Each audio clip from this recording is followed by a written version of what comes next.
Shabbat Shalom, tomen asiento, por favor. ¿Cuál es el saludo? Yahú es Tov. Él es bueno. Él es bueno. De generación a generación pasan los tiempos, pasan los años, y Él es Tov. Y a veces no lo entendemos, cuesta entenderlo, pero de verdad que Él es Tov, Él es bueno.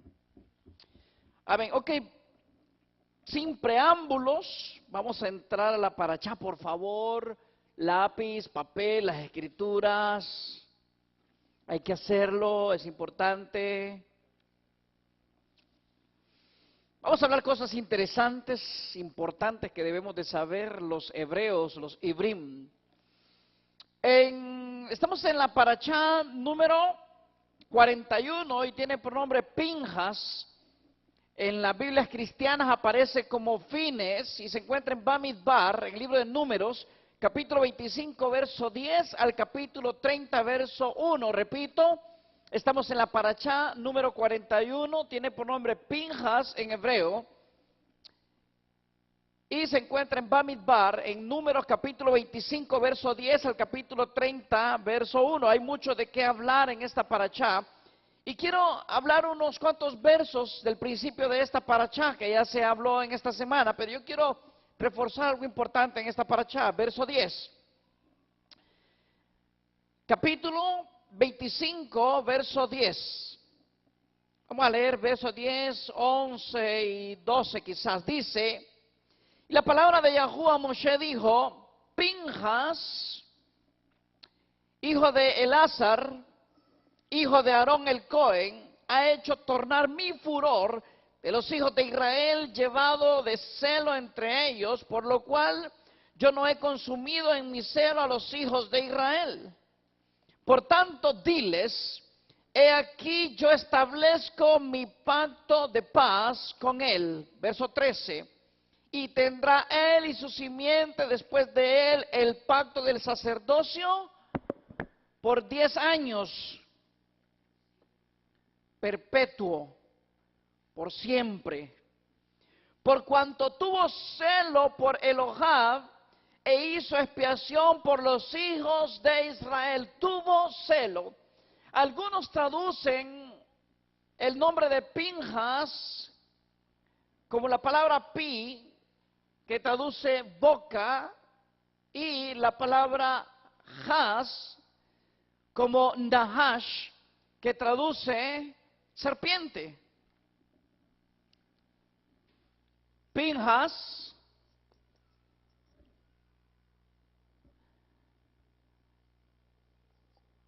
pi como boca,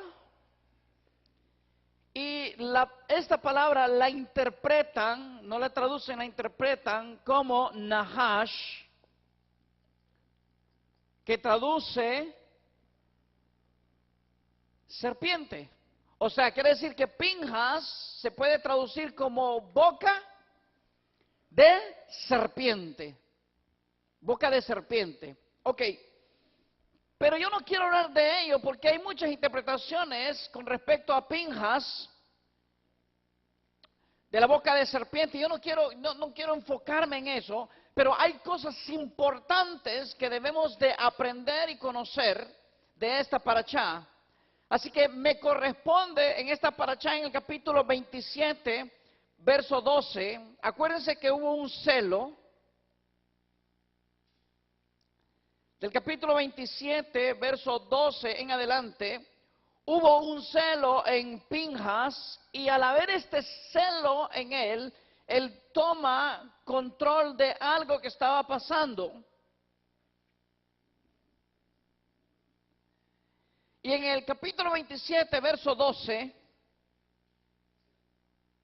ya terminó la historia de Pinjas, vamos a empezar otra historia, pero yo quiero por favor que usted se enfoque en lo que vamos a hablar en este momento. Y dice en el verso 12, y Yahú dijo a Moshe, sube a este monte, el Abarim, y verás la Eretz, verás la tierra espiritual, que he dado a los hijos de Israel.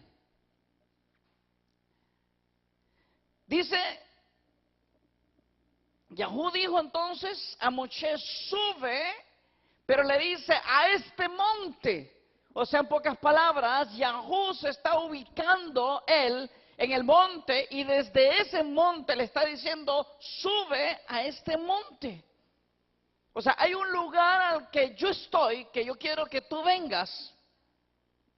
Sube a este monte. No le dijo, sube al monte tal. No, le dice, sube a este monte. Y dice, el Abarim. ¿Cómo se llama este monte? Se llama el monte Abarim, así. Sube al monte Abarim.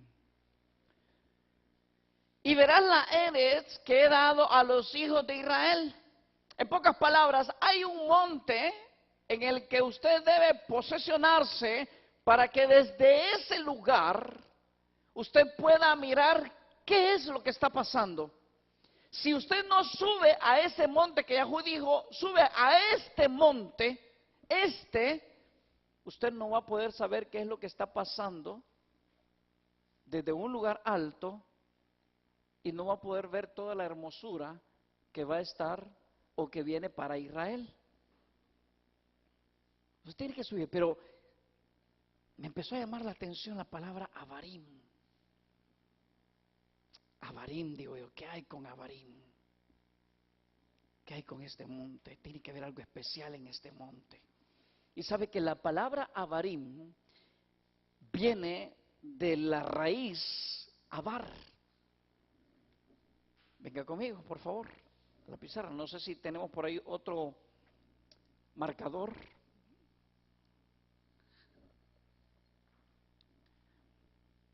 Abarim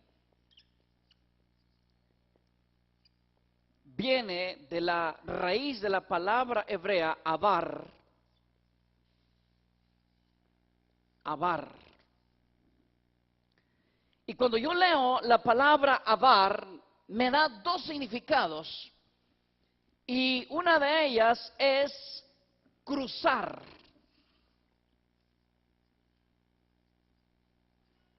Y la otra que me da es la palabra transición. Ahora, cuando usted escucha la palabra hebrea, la palabra cruzar, ¿qué se le viene a la mente en hebreo? Pensamiento hebreo. ¿Qué se le viene a la mente? ¿Ah? Abraham, me gustó, buen punto. Abraham, sí, me gustó eso, está bien. Abraham, ¿qué más? ¿Cómo?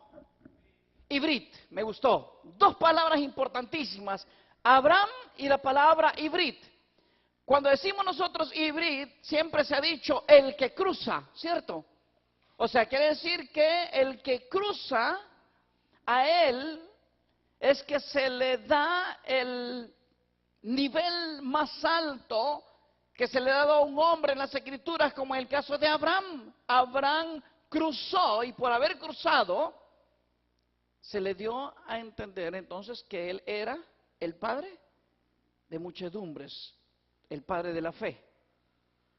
Ok, lo interesante de la palabra Abarim exactamente son las mismas letras en hebreo para la palabra Ibrim.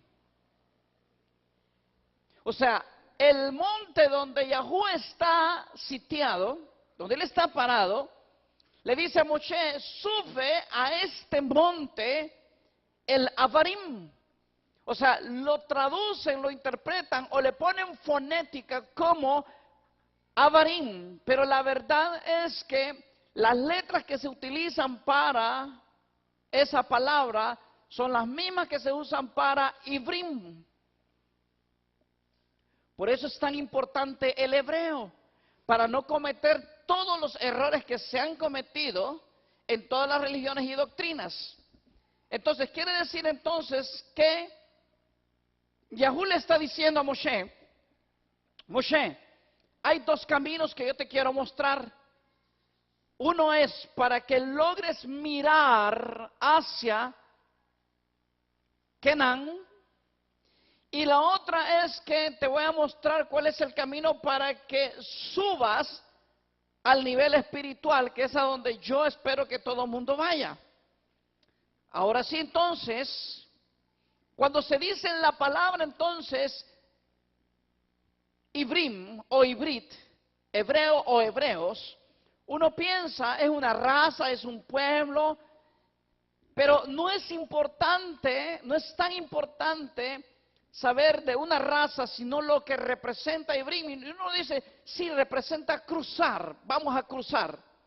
El que cruza, yo he hablado mucho acerca del que cruza, pero creo que hoy hay algo más importante lo que vamos a aprender de la palabra abar, y es la palabra transición. Fíjese algo, yo me puse a pensar, ¿por qué solamente a Abraham? Porque Abraham fue el primer hebreo. Abraham fue el primer que se le dijo Ibrit. Pero ¿por qué Abraham si no fue el único hombre que cruzó un río? Que si cruzó el Tigris, que si cruzó el Éufrates. O sea, a cualquier otro hombre se le hubiese puesto el nombre o se hubiese dado este título de hebreo. No era el primer hombre que cruzaba este río o estos ríos. Ahora, Abraham está saliendo de Ur de los Caldeos, está saliendo de Babel, está saliendo de Babilonia.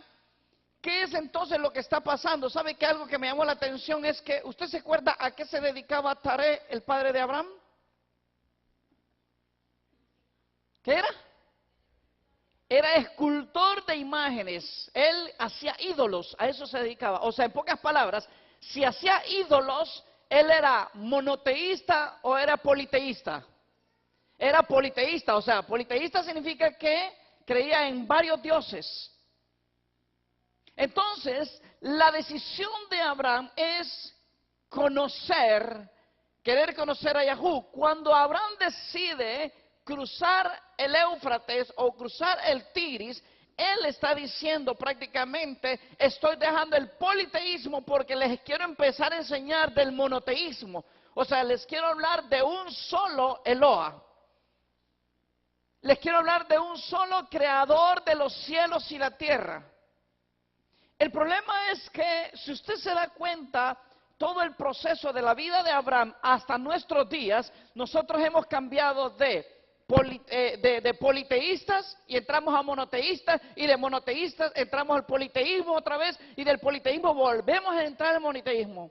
O sea, ¿por qué entonces han aparecido hombres siempre? Y la gente dice, estamos hablando del tema de la salvación.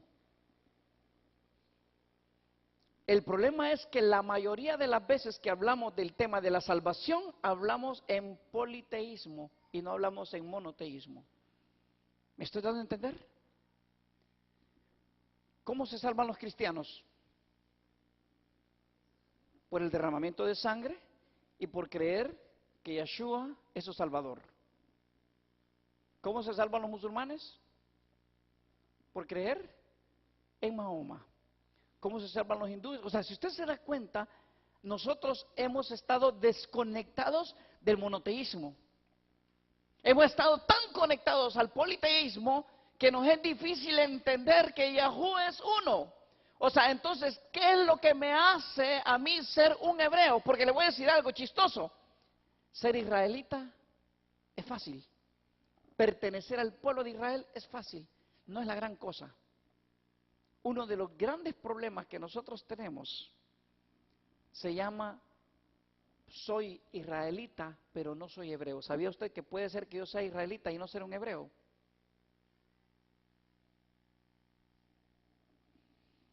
Si nosotros no entendemos qué significa ser un hebreo, peor para que entendamos qué significa ser un israelita y peor para que entendamos qué significa ser un judío.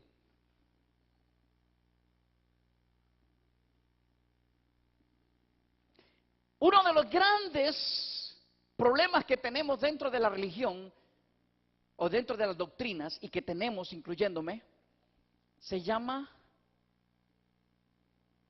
identidad. Sabe que en estos últimos meses del tema que yo más he hablado ha sido de identidad. O sea, Yahú me ha orillado en todo a hablar de identidad. Recuperemos la identidad. Y una de las identidades que tenemos nosotros perdidas no es la identidad de ser israelita, porque hasta los cristianos son israelitas. Somos israelitas, ¿qué dicen ellos? Espirituales. Ok, se hacen llamar israelitas. El judaísmo se hace llamar israelita. O sea, dentro de la descendencia del pueblo de Israel hay de todo. El problema que tenemos nosotros es que no entendemos todavía lo que es ser un hebreo. Fíjense qué cosa más interesante. Cuando hablamos nosotros de los hebreos, hablamos de un Abraham. Pero le pregunto a usted, ¿por qué es hebreo? Y uno dice, porque cruzó. Entonces quiere decir que Abraham es un hebreo. Pero yo no soy hebreo. ¿Por qué no soy hebreo? Porque yo no he cruzado. Ahora, ¿a dónde tengo que cruzar? Ahora, ¿soy israelita? Claro que soy israelita. O sea, yo tengo descendencia, mi ID, mi cédula dice que soy descendiente de Jacob, de las tribus de Israel, y por ende soy israelita. ¿Me doy a entender? O sea, mi sangre me dice que soy israelita, y eso es perfecto, no hay ningún problema. Uso kippah y la gente me mira y dice, es judío. Uso talit, uso los sitios. Tengo identidad dentro de un grupo llamado judaísmo, judío o israelita, si usted quiere llamarle. El problema que tenemos la mayoría, el 95%, aunque usemos kippah, es que no sabemos si somos hebreos. ¿Por qué no sabemos si somos hebreos? Porque todo el mundo entiende qué significa ser israelita, pero nadie entiende qué significa ser hebreo.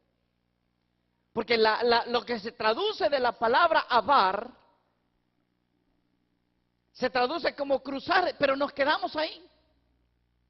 Y la verdad es que más allá de cruzar, avar significa transición.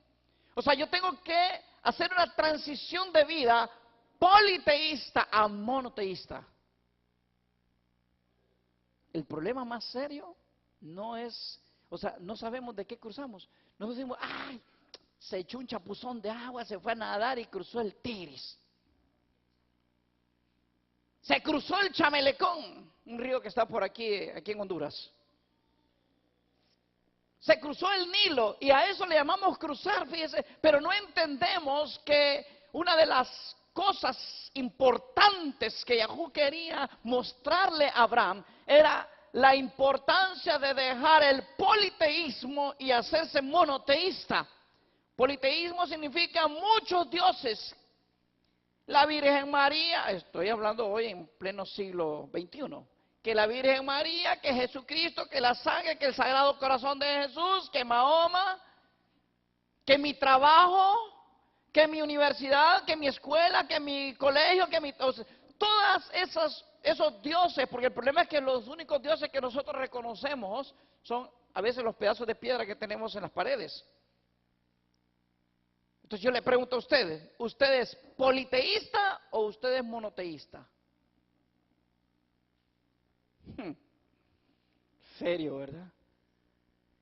Es que todo lo llevamos solamente a una creencia y no nos damos cuenta de todo lo que está a nuestro alrededor. Yeshua nos enseñó algo y dijo, donde esté tu corazón, ahí ¿quién va a estar? Ahí va a estar tu Dios. Ahí va a estar tu Eloa, donde esté tu corazón. Entonces le pregunto, ¿dónde está su corazón? ¿Lo hace a usted ser politeísta o ser monoteísta? Todavía no hemos entrado en la enseñanza.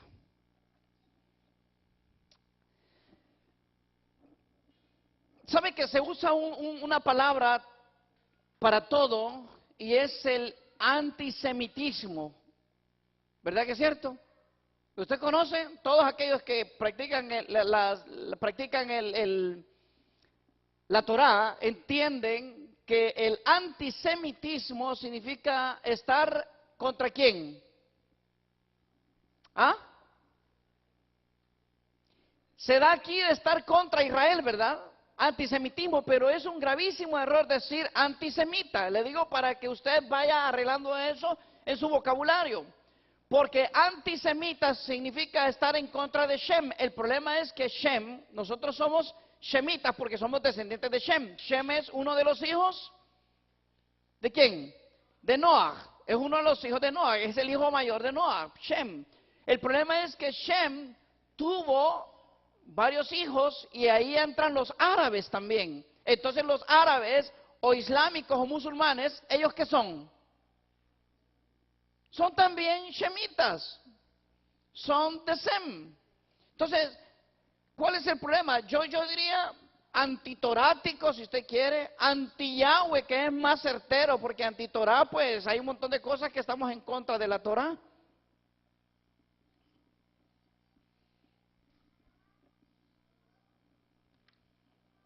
Ahora, entiéndase algo, por favor. Yo quiero que volvamos al verso 12, capítulo 27 de la Torá.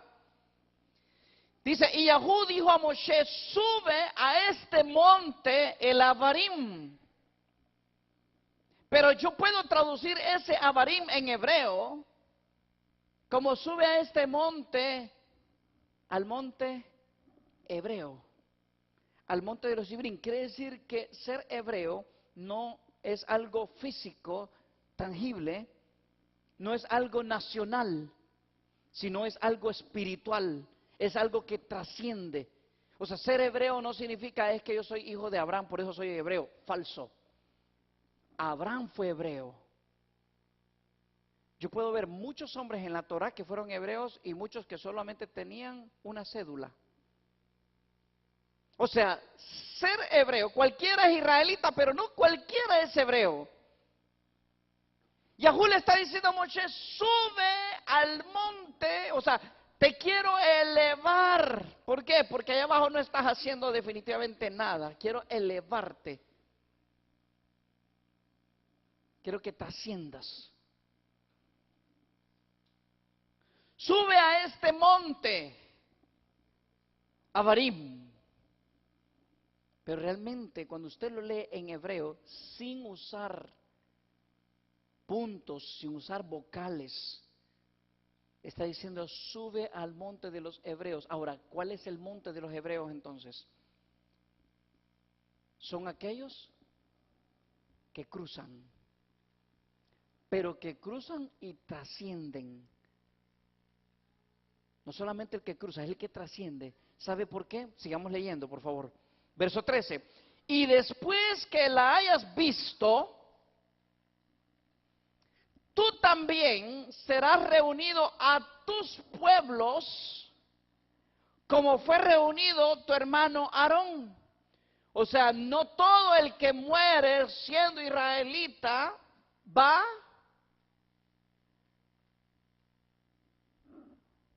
al lugar que todo el mundo cree que va.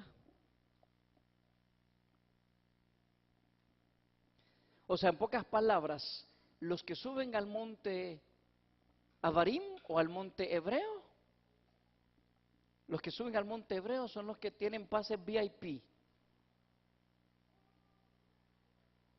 Son los papichulos. Y después que hayas visto, tú también serás reunido, pero le dice a tus pueblos, como fue reunido tu hermano Aarón.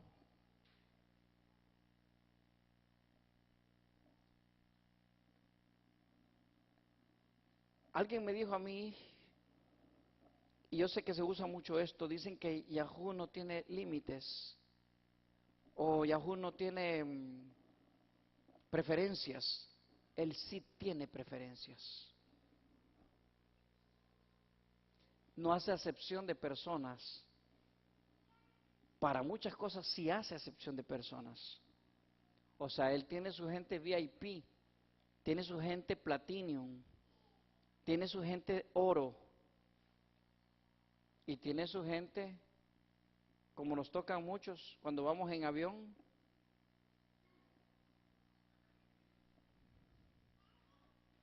Le voy a decir una cosa, todas las personas que han viajado en avión, cuando pasan por Cuando ya entran al avión, lo primero que se encuentran son con los de primera clase, aquellos asientos grandes, con una pantallita para ellos solitos, y les sirven vino, la mejor comida y todo, y ahí pasamos todos los pelados para allá atrás.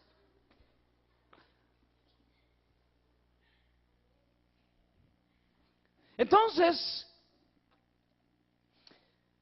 Yahoo es igual que lo que sucede en un avión. Están los de primera clase y los de segunda clase. Ahora, el de primera clase es porque tiene para pagar. Entonces, en los negocios de Yahoo, los tesoros que nos van a poner en primera clase son los que estemos haciendo en su reino, para su reino, los que puedan subir al monte Abarim o al monte Hebreo. Ahora, ¿quiénes son los que realmente están subiendo al monte Hebreo? Sigue diciendo, pues fuiste rebelde, vas para atrás.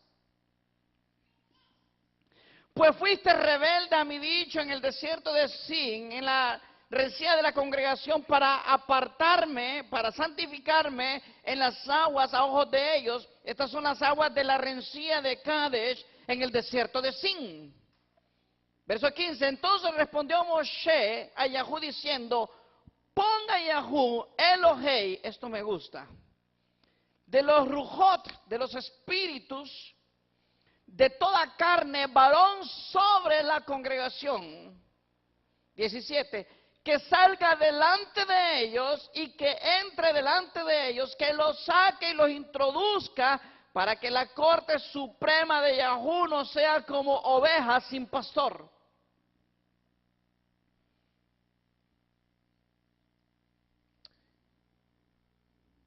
Este hombre se llama Yahoshua. Y Yahoshua significa Yahweh es salvación, o la salvación de Yahú. Entonces, le dice, saca un hombre, y que este hombre sea el que lo lleve, ¿a dónde? ¿A dónde lo llevó? Que los introduzca, dice, para que la corte suprema de Yahú no sea como oveja sin pastor. Miren qué cosa más interesante. Cuando se habla de la corte suprema de Yahú, no se está hablando del montón. Se está hablando de un grupo un poco élite. Pero le dice, para que ellos no anden, ¿sin qué? Sin pastor, o sea, necesitan un pastor. Ahora, quiere decir entonces que están los que suben al monte Abarim, están los que entran con pastor, no con Miguel Pastor, con pastor, los que entran con pastor. Entonces la pregunta es, hay dos tipos de personas, los que van a entrar a una tierra prometida, terrenal, y los que van a subir al monte Abarim. ¿Hasta ahí vamos bien? Ahora, al que le pongan pastor, ahí vienen los grandes problemas de que nos pongan pastor. Hace 2000 años se puso otro pastor con las mismas características. El problema es que la interpretación que se dio de este pastor de hace 2000 años nos llevó exactamente a lo mismo que hizo Yahoshua cuando llevó al pueblo de Israel a Canaán. ¿Qué fue lo que pasó con el pueblo de Israel? ¿Qué hizo el pueblo de Israel? Dice que cuando entró Yahoshua, mientras estaba Yahoshua todo estaba bien, pero muerto Yahoshua dice que adulteraron, se perdieron, fornicaron y se apartaron de Yahú. Yahshua vino hace 2000 años con el mensaje de fe, con el mensaje de las buenas nuevas. Pero cuando Yahshua muere, ¿qué sucede después de la muerte de Yahshua? Dice las Escrituras, las cosas que fueron, son y serán. O sea, la historia se va a repetir.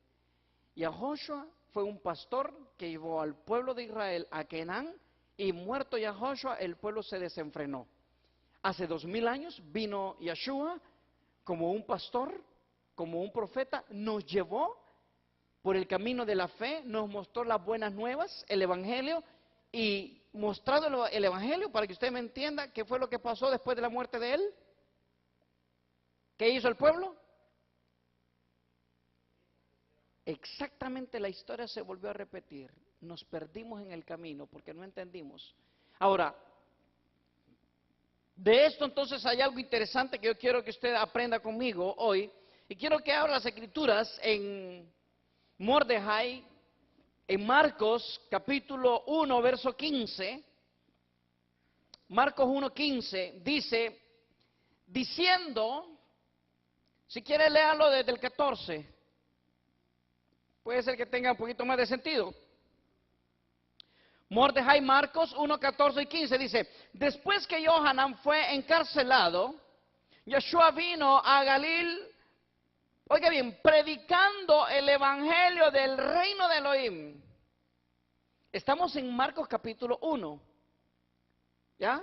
Yeshua viene predicando el evangelio o las buenas nuevas del reino de Elohim, diciendo, oiga bien, estas son las buenas nuevas que usted tiene que saber. Diciendo, el tiempo se ha cumplido, número 1. Número 2, y el reino de Elohim se ha acercado. Número 3, arrepiéntanse. Y número 4, y crean en las buenas nuevas, y crean en el evangelio. O sea, si yo le pregunto a una persona, ¿qué es el evangelio para ti? O a un cristiano me dice, el evangelio es aceptar que Yeshua murió en la cruz del Calvario, derramó su sangre por mis pecados y al tercer día resucitó, y gracias a su resurrección yo soy salvo de la ira venidera. Ese es el evangelio que predican de Cristo. Pero Yeshua está en capítulo 1 apenas comenzando su ministerio, voy a decirlo así. Y Yeshua comienza diciendo, el tiempo se ha cumplido y el reino de Elohim se ha acercado. Arrepiéntanse y crean en el evangelio. ¿Cuál evangelio? Si Yeshua no ha muerto ni ha resucitado. Si Yeshua está enseñando, crean en el evangelio, crean las buenas nuevas. Entonces la pregunta es, ¿cuál es el evangelio y cuáles son las buenas nuevas? En Revelaciones, perdón, en Segunda de Johanan, capítulo 1, verso 9 y 10, Segunda de Juan,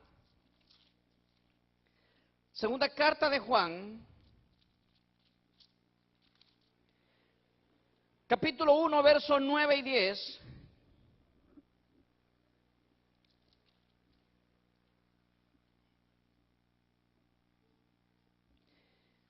Dice, cualquiera que se extravía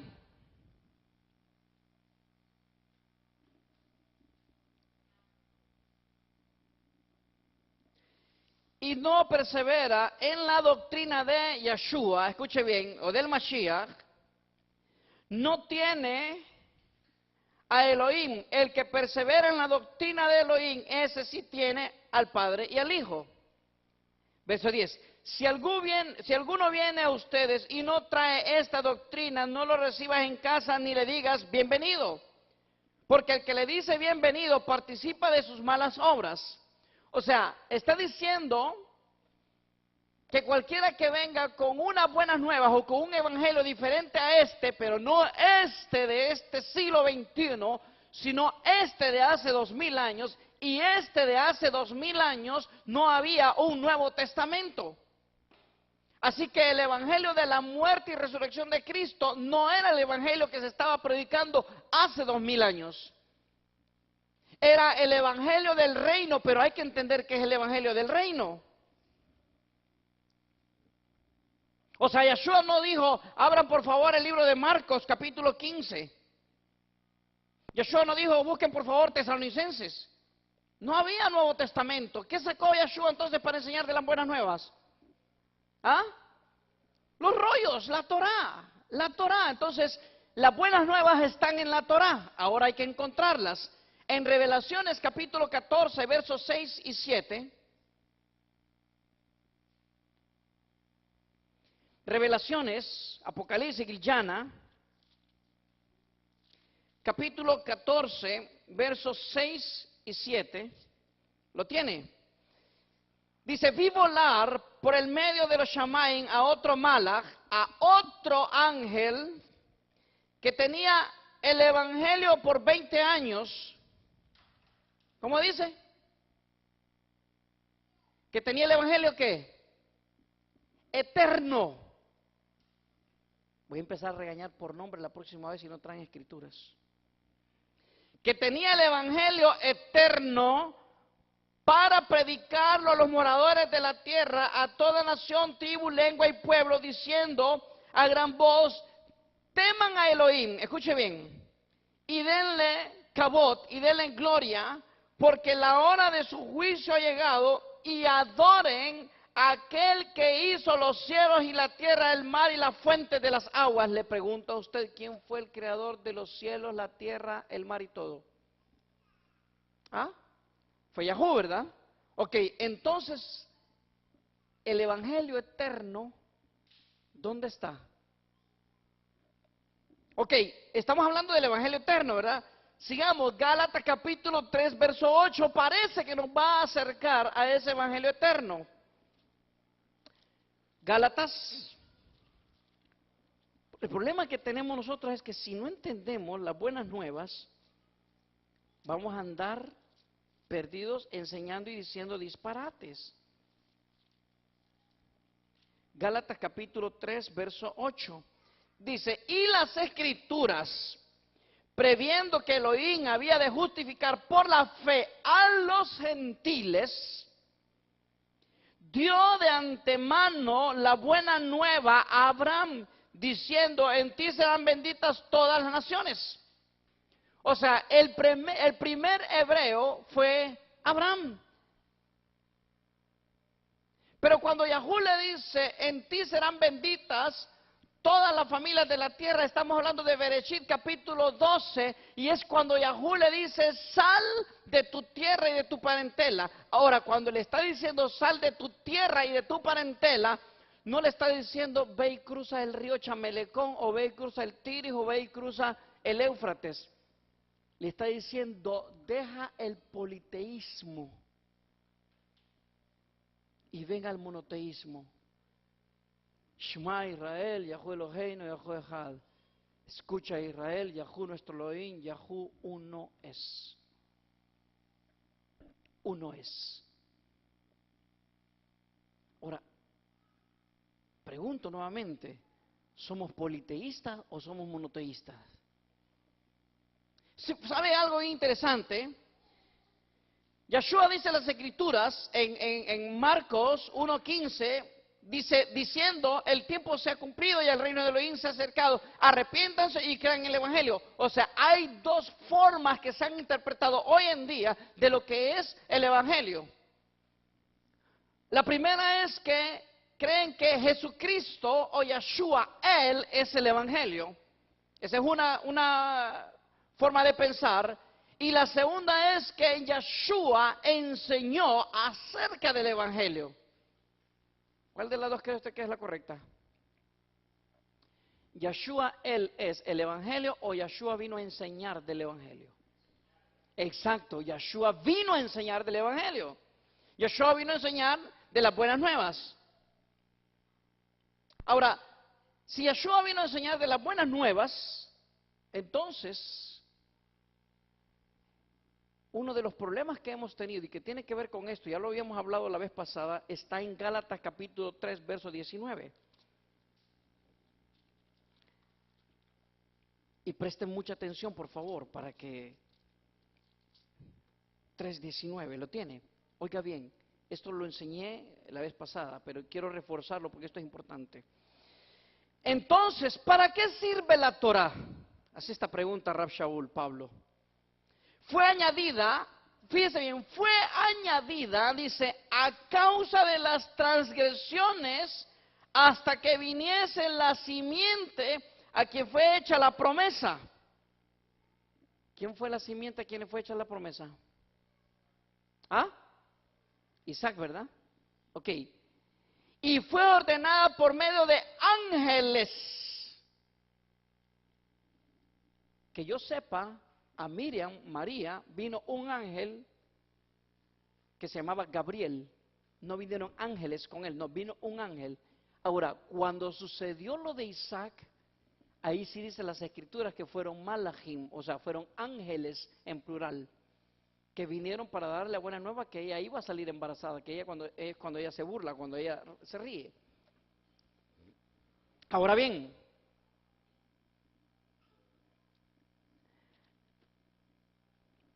sigamos leyendo.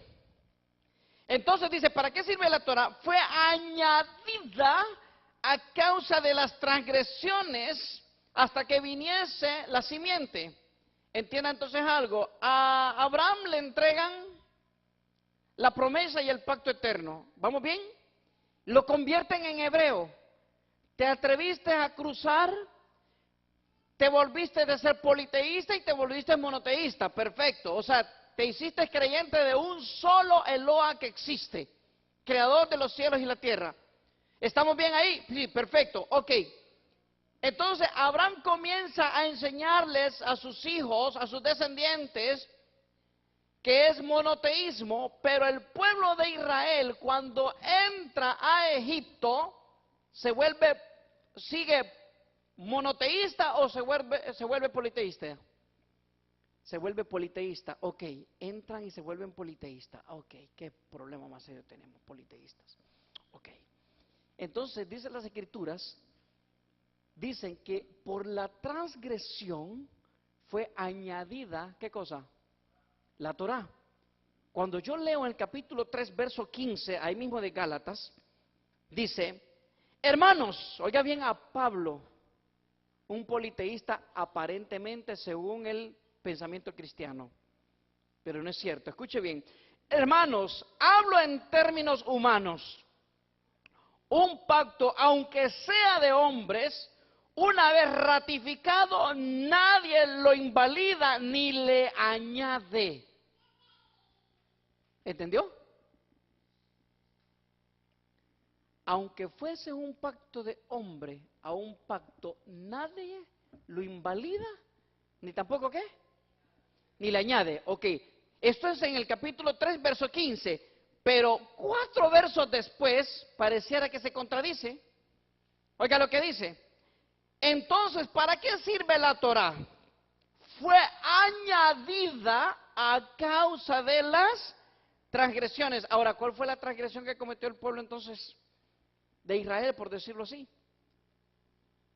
Yahweh hizo un pacto eterno con nuestro padre Abraham y le dijo, Abraham, de ahora en adelante tú vas a ser hebreo, no ebrio, hebreo. Ahora, hebreo viene de la palabra entonces, ibrit, de la palabra abar, que significa cruzar, pero con transición, vas a hacer una transición. Cada vez que tú estés caminando, tú estás asegurando el pacto y la promesa. Vas a caminar y vas a asegurar el pacto y la promesa. Cuando desaparece Abraham, aparece Isaac, aparece Jacob, aparece el pueblo de Israel y se pierden en el camino y se vuelven otra vez politeístas.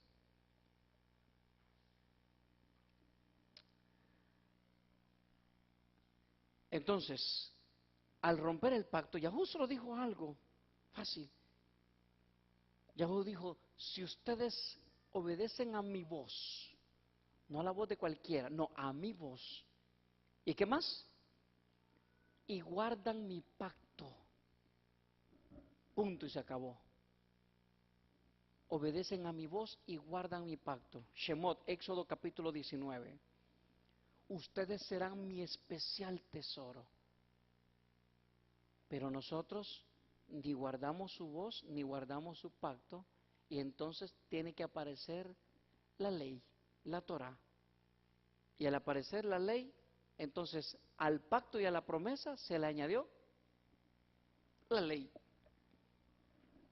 Aparece Yeshua nuevamente, hace 2000 años, como un Moshe, y nos empieza a enseñar la fe, el amor, volver a las sendas antiguas. Ustedes escucharon que fue dicho ojo por ojo, diente por diente. Yo les digo amén, y empieza él a decir todas estas cosas hermosas que son de vida, y a nosotros nos entra por un oído y nos sale por el otro. Entonces Yahú dice, ¿saben qué? Ok, ustedes no quieren por la gracia, no quieren por amor, ahora se los voy a dar por ley. ¿La salvación cristiana es por gracia o es por ley? No, ellos dicen que es por gracia, pero no es por gracia, es por ley. ¿Por qué? Porque hubo una obra que hizo un hombre hace 2000 años derramando sangre en el madero o en la cruz del Calvario. Entonces realmente la salvación cristiana no es por gracia, es por obra. La salvación mía, por decirlo así, o la aseguranza del pacto en mi vida es por la gracia que alcanzó Isaac. A Isaac no lo mataron, y como no matan a Isaac, existe este hermoso, guapo, bello, papazote. Porque mi padre Isaac vivió. Si él se muere, ¿ustedes creen que yo estaría hablando hoy aquí? No, porque yo soy descendiente de él. O sea, la gracia, la bendición la veo en Isaac. Bendito sea Yahú, Baruch Hashem Yahú, por eso, por la gracia que él depositó en Isaac. Entonces, la salvación cristiana por gracia no es cierto, no fue por gracia, fue por ley. Porque se supone que se hizo el prototipo de matar a un cordero hace 2000 años, exactamente lo mismo que sucedió para poder liberar al pueblo de Israel de Egipto. Entonces, el matar un animal, un cordero, ¿eso es ley o eso es gracia? ¿Me di a entender? Entonces la pregunta es, ¿usted por qué tiene asegurada su salvación? ¿Por ley o por gracia? Por gracia. La tenemos asegurada por gracia. Ok, entonces, hay mucho de qué hablar. El evangelio que enseñó Yeshua, ¿cuál fue realmente para que usted conozca si realmente Yeshua fue el evangelio o él enseñó un evangelio? En Matías capítulo 13, verso 54, Mateo capítulo 13, verso 54 dice, y venido a su tierra, les enseñaba en las sinagogas de ellos, de tal manera que se maravillaban y decían, ¿de dónde tiene esta sabiduría y estos milagros? Ahora, la sabiduría de Yeshua es, crean en la sangre redentora del Cordero que va a ser inmolado en la cruz del Calvario y que gracias a su muerte y resurrección ustedes van a ser salvos. Ese era el mensaje del evangelio de Yeshua. No, ese no era. Ese no era el evangelio de Yeshua. Yeshua hablaba de las buenas nuevas del evangelio eterno. Las buenas nuevas eternas, pero tenemos que entender entonces. Ahora, hay cosas que tenemos que tenerlas como que medias claras o claras. Les pregunto, ¿los hebreos deben de hacerse israelitas o los israelitas deben de hacerse hebreos? ¿Ah? Los israelitas deben de hacerse hebreos, porque si no se hacen hebreo, no hacen la transición. Ahora, ser hebreo entonces, ¿qué significa? Significa ser monoteísta, dejar el politeísmo. Somos monoteístas, creemos en un solo Eloa, creemos en uno que no peca, en uno que no peca, no pecó, no peca y no pecará. Creemos en uno que no es de carne ni de sangre. Creemos en uno que donde habita existe todo y hay todo. La existencia está en uno. Ahora, ¿de dónde tiene la sabiduría Yeshua? ¿Sus propias palabras?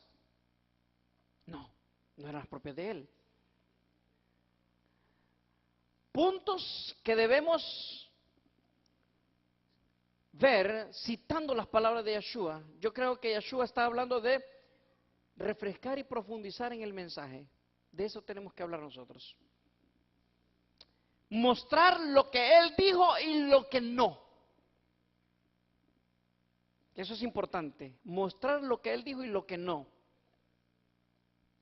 Guardar en nuestro corazón las buenas nuevas del reino, pero tenemos que saber qué son las buenas nuevas del reino.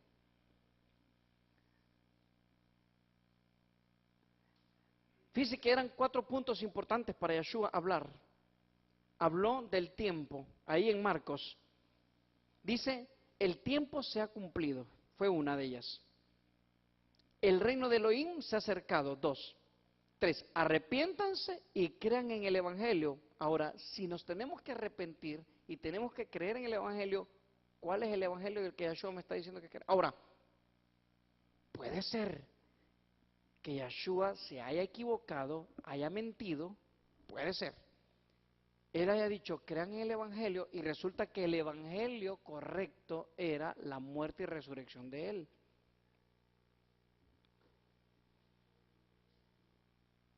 Si yo le pregunto entonces a usted, ¿qué es el Evangelio? El Evangelio es la muerte y resurrección de Cristo, porque el Evangelio se supone que son buenas nuevas para yo salvarme. Si el Evangelio entonces eterno es la muerte y resurrección de Yeshua, del madero, a través del derramamiento de sangre, entonces el Evangelio que Yeshua me habló, ¿qué es? ¿Verdad o mentira? Es mentira. Ahora, ¿Yeshua fue mentiroso? No. Pero nuestra interpretación lo está volviendo a él un mentiroso. Ahí sí tenemos un problema. Entonces, ¿cuál era el Evangelio de Yeshua realmente? El tiempo se ha cumplido. ¿Sabe que en el griego, tanta gente que le gusta hablar del griego, ahí en Mordejai 1.15, en Marcos 1.15, la palabra tiempo que utiliza ahí es la palabra que todo mundo utiliza en griego. ¿Cuál es? En griego. Ay, nadie hay aquí que sepa griego. Kairos. Todo mundo que la radio Kairos, que el Kairos de Dios, esas son las grandes prédicas de hoy en día. Kairos significa ocasión, tiempo fijo o apropiado, oportunidad, sazón o un tiempo. En Eclesiastés capítulo 3, verso 14, dice, he entendido que todo lo que Elohim hace será perpetuo. Oiga bien, será perpetuo. Sobre aquello no se añadirá, ni de ello se disminuirá. Y lo hace Elohim para que delante de él teman los hombres. Me gusta el 15. Aquello que fue, ya es. Y lo que ha de ser, fue ya. Y Elohim restaura lo que pasó. Ok, cuando yo estoy leyendo esto, entonces Yeshua dice, el tiempo se ha acercado. ¿Cuál tiempo? Lo que ya fue, ¿cierto? ¿Qué fue ya? ¿El Evangelio? ¿O el Evangelio en ese momento iba a comenzar? ¿O el Evangelio ya era? Ya el Evangelio era. Así que lo que fue ya es, y lo que ha de ser fue ya. Y Elohim restaura todo lo que pasó. Entonces hoy nosotros tenemos que restaurar lo que sucedió hace 2000 años, o tenemos que restaurar el hecho de ser hebreo. Abraham, yo sé que fue un hibrid. Abraham fue un hebreo. Él cruzó y dejó de ser politeísta y se hizo monoteísta. Le pregunto yo a usted, ¿usted es politeísta o usted es monoteísta? Esa es la gran pregunta para entender lo que significa ser hebreo. Tantas interpretaciones que nosotros le damos acerca de lo que significa ser hebreo. Sigamos entonces.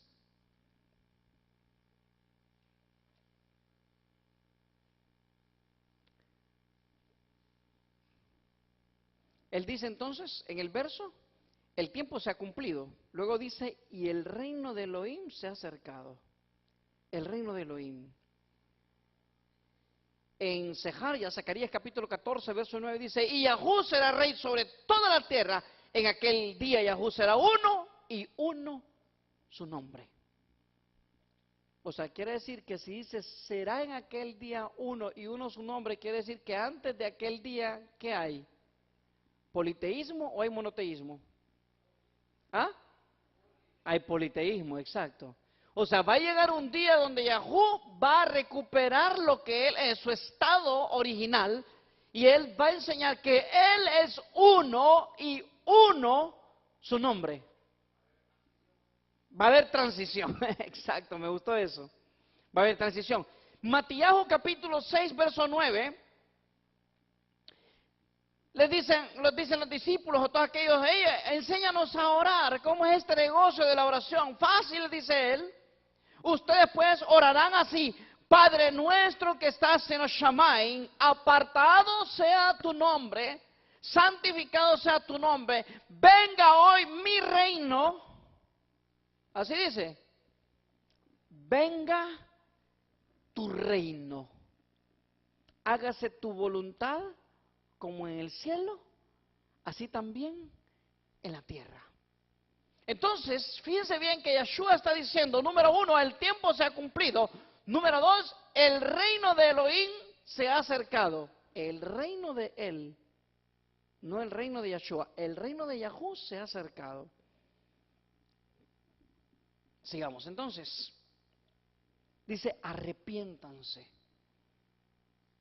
¿Ya? Tenemos, el tiempo se ha cumplido, el reino de Elohim se ha acercado y luego dice él, arrepiéntanse.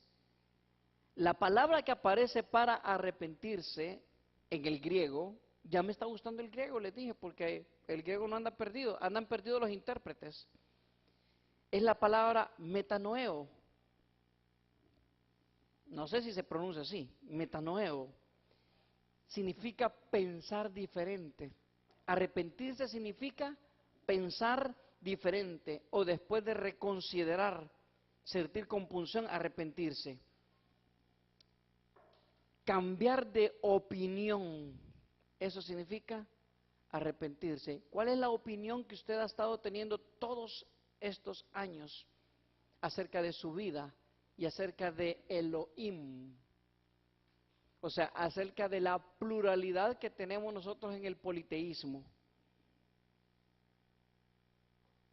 Necesitamos ver nuestros caminos, escudriñar nuestros caminos. Y volvamos a quién. Entonces, pensemos en qué estamos caminando, si realmente estamos buscando a Yahú o estamos buscando el mismo lugar de donde salió nuestro padre Abraham. Abraham era politeísta. Y Yahú le dice, sal de tu tierra y de tu parentela. Y nosotros pensamos que salir de la tierra y la parentela es porque nos lleva él hacia la tierra prometida. Ese no era el punto. Yo puedo vivir en Honduras, puedo vivir en México, puedo vivir en Perú, puedo vivir en Chile, puedo vivir en Argentina, puedo vivir en Venezuela, puedo vivir en Estados Unidos. No importa el lugar geográfico en el que yo viva. Lo que Yahú quiere es que salga del politeísmo y me vuelva monoteísta. Abraham fue el que comenzó a enseñar acerca del monoteísmo. Empezó a enseñar acerca de que Yahú es uno. Él conoció al creador de los cielos y la tierra. Y el mensaje de él, entonces quiere decir que el evangelio o las buenas nuevas es hacerme un hebreo, pero el hacerme hebreo, o sea, el hacerme un hibrid significa dejar el politeísmo y hacerme monoteísta. Entonces, de nada sirve que yo ande equipá y siga creyendo en el politeísmo. Esto me hace judío, porque es lo que la gente más entiende. Esto me hace judío, pero posiblemente un judío sin pacto. ¿Saben cómo es? La circuncisión es un pedazo de carne botado, pero un pedazo de carne botado sin el pacto no es nada. Entonces, un israelita o un judío sin el pacto no es nada. ¿A dónde tenemos que volver nosotros? Al pacto, a la promesa. Porque el que vuelve a la promesa se vuelve un hebreo. El que se vuelve un hebreo cruza y hace la transición Y el que hace la transición se vuelve monoteísta y comienza a creer que el creador de los cielos y la tierra uno es. Tenemos mucho de qué aprender. Arrepiéntanse. En Jeremías 6:16 dice, así dijo Yahú, párense en los caminos y miren y pregunten por las sendas antiguas, cuál sea el buen camino y anden por él y hallarán descanso para su alma. Mas dijeron, no andaremos. Ahora, ¿cuáles son las sendas antiguas entonces? ¿Politeísmo o monoteísmo? Monoteísmo. ¿A dónde tenemos que volver entonces? ¿Cuáles son las buenas nuevas? ¿Usted cree que las buenas nuevas son la sangre de Cristo? ¿Qué cree que son las buenas nuevas? ¿Qué fue lo que Yahú le dio a Abraham? Sal de tu tierra y de tu parentela. O sea, no te quiero politeísta, te quiero monoteísta, te quiero a ti conmigo. Es un pacto que vas a hacer tú conmigo, aquí los dos juntos nada más. Monoteísmo, no politeísmo. ¿De qué sirve que seamos israelitas? ¿De qué sirve de que sean israelíes? ¿De qué sirve que sean judíos? ¿De qué sirve que digan que son sionistas si no son hebreos?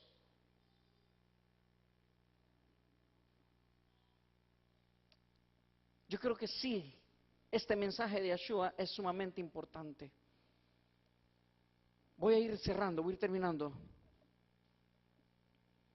Si nuestra senda presente es la que nos tiene en un camino diferente, Jeremías nos recomienda entonces volver a las sendas antiguas.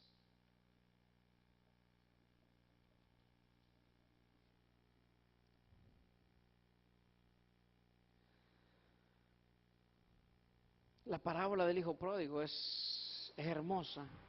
Quiero ir cerrando con esto. Entonces, ¿qué fue lo que Yeshua dijo? El tiempo se ha acercado. ¿Qué más? Se ha cumplido. El reino de Elohim se ha acercado. Arrepiéntanse. ¿Y cuál es el último? Y crean en el Evangelio. Ok, ¿qué es entonces creer en el Evangelio? ¿Qué es creer en las buenas nuevas? En Lucas capítulo 4, verso 43, Lucas capítulo 4, verso 43 dice, pero él les dijo, es necesario que también a otras ciudades anuncie las buenas nuevas o el Evangelio del reino de Elohim, porque para esto he sido enviado. Espéreme. Yeshua en Lucas capítulo 4, verso 43 dice, es necesario que a otros vaya y les anuncie el Evangelio del reino de Elohim, no de él, sino el reino de Elohim, dice, porque para esto he sido enviado. Para esto he sido enviado. Yeshua está vivo y está hablando. Él está hablando de anunciar el Evangelio. Hace mención de un Evangelio que ya existe, no de uno que va a ser establecido. Él habla de un Evangelio que ya existe, no de uno que va a ser establecido. Se nos ha enseñado que el Evangelio entonces consiste en la muerte y resurrección de Yeshua. Falso. Porque si ese es el verdadero Evangelio, entonces Yeshua nos enseñó mentira. Entonces Yeshua es mentiroso. Y si Yeshua es mentiroso, no es Yahweh. Si el Evangelio que se tiene que aprender hoy es la muerte y resurrección de Yeshua, si ese Evangelio es correcto, entonces Yeshua es un mentiroso. Porque él enseñó que el Evangelio era diferente. No era sangre y resurrección. Entonces tengo un problema.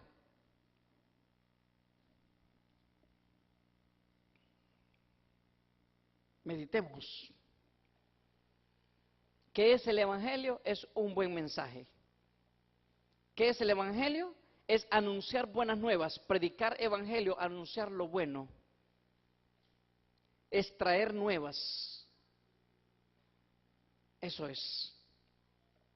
Entonces, un buen mensaje, anunciar buenas nuevas, un enviado que trae buenas nuevas. ¿Seremos nosotros enviados que estamos trayendo buenas nuevas? Pienso que sí. Masay Shlihim, en Hechos capítulo 20, verso 24, Rab Shaul dice, pero de ninguna cosa hago caso, ni estimo preciosa mi vida para mí mismo, con tal que acabe mi carrera con gozo y el ministerio que recibí de Yeshua para dar testimonio del evangelio de la gracia de Elohim. Ahora, ¿cuál es el evangelio de la gracia de Elohim?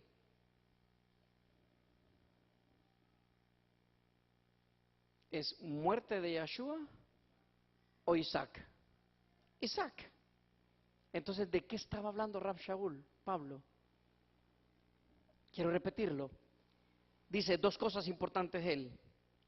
Con tal que acabe mi carrera con gozo y el ministerio que recibí de Yeshua, o sea, Yeshua le dio un ministerio para dar testimonio del evangelio de la gracia de Elohim.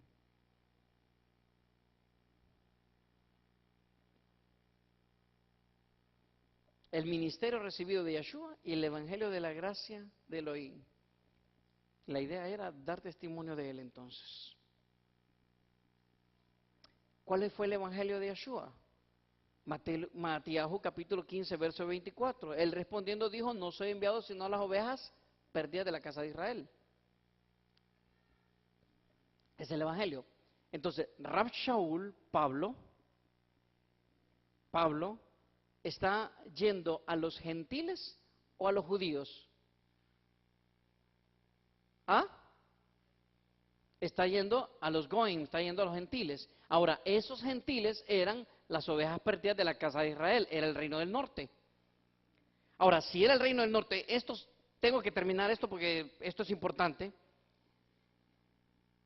Rab Shaul está yendo también entonces a las ovejas perdidas de la casa de Israel. O sea, el ministerio que recibió de Yeshua el trabajo de Yeshua era por las ovejas perdidas de la casa de Israel. Yeshua no termina el ministerio, entonces lo toma Rab Shaul, Pablo, y Pablo sigue con el ministerio de Yeshua, que son las ovejas perdidas de la casa de Israel, el reino del norte, las 10 tribus. Lo interesante de esto es que en Gálatas capítulo 2, verso 7, Gálatas 2:7 dice, antes por el contrario, como vieron que me había sido encomendado, oiga bien, el evangelio de la incircuncisión, vamos a ver si lo entienden, como a Pedro el de la circuncisión. ¿Qué significa entonces el evangelio de la incircuncisión? Pablo está recibiendo el evangelio de Yeshua, ¿cierto? Yeshua, ¿a quiénes le predicaba? A las ovejas perdidas de la casa de Israel, el reino del norte. Ahora, ¿las ovejas perdidas de la casa de Israel se circuncidaban? No. ¿Quiénes se circuncidaban? Los judíos. Entonces, Pablo, para que entiendan este mensaje, Pablo está diciendo, antes por el contrario, como vieron que me habían sido encomendado el evangelio de la incircuncisión, o sea, no está diciendo que yo voy a predicar para que la gente no se circuncide, sino que está diciendo, yo estoy llevándole el mensaje a los que no se circuncidaron para que comiencen a circuncidarse. Él no está en contra de la circuncisión. Él está diciendo que los de la incircuncisión son los del reino del norte, la casa de Israel. Y Pedro está con los del reino del sur, que es la casa de Judá, que son los que sí se circuncidaban. Entonces, Rab Shaul está tomando el de la incircuncisión, no significa para que no se circunciden. Está diciendo los que no se circuncidan, a ellos es que yo estoy yendo este mensaje. Ahora, ¿Rab Shaul estuvo en contra de la Torah? No. Malentendimos a Rab Shaul. Gálatas 2:8.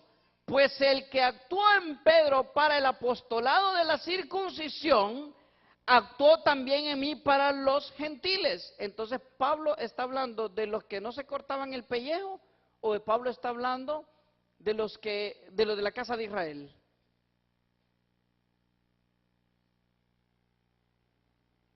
Los dos eran lo mismo. El judío, por ser judío, se circuncidaba. El gentil o la casa de Israel, por ser rebeldes, no se circuncidaban.